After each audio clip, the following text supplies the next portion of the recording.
doesn't always click in the beginning for folks. You know, some people don't really want to be on probation, but the beauty of the new model of probation is that, you know, it's not a one-size-fits-all model. And so that's why folks that come into probation, they do what's called an assessment to determine what that person's individual needs are. And then hopefully once those are identified, then the probation department will provide opportunities for those folks to address those specific needs. And so examples of those needs may be a decision-making class. Maybe the issue is not abuse of drugs or abuse of alcohol, it's just problem making good decisions. And we know based on studies that there are classes out there that folks can take. They can learn how to make better decisions. It's that simple. There's something else called effective decision making and change, thinking for a change, and those are all opportunities that people can have to just basically fill their toolbox with tools that they can use to make better decisions in the future.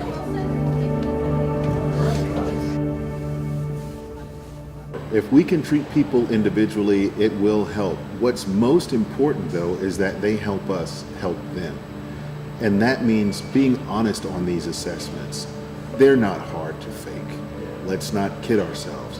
What is important is that if we get good information, we can give good results. And it's incredibly important that people remember treatment is not punishment. It's treatment. It took a long time for most of our folks to become addicted to the substances they're addicted to. It's going to take some time for them to get well. It's not an easy process, and sometimes it's a painful process, but it's a process that in the long run works. I think, having been on the bench as long as I've been on the bench, that we are headed to become one of the premier and elite probation departments. If we're not really already there, we've jumped out ahead of a lot of departments, doing a lot of different things. Our officers, the staff, the line staff are incredible. Every day I'm amazed with the work that they do.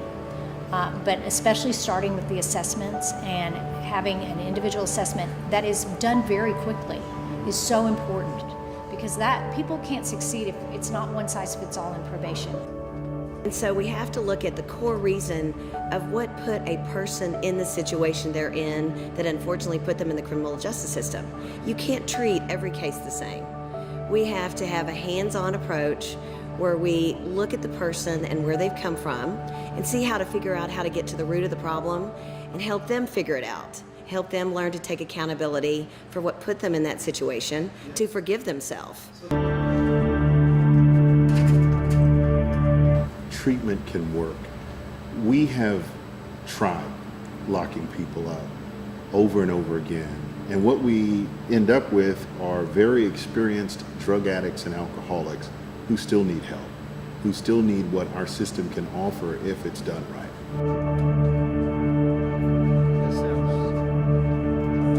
I've had people write me letters. I've had people come by the court and say to my face, "Judge, when I first started this, I hated your guts. I did not want to do this." And at the end of it, they're saying, "Thank you. You saved my life. You saved my family. You saved my job. You helped me get tools to live a successful life, no longer dependent on drugs and alcohol." That's it. If I can get one of those stories in the course of my career, I've done my job right.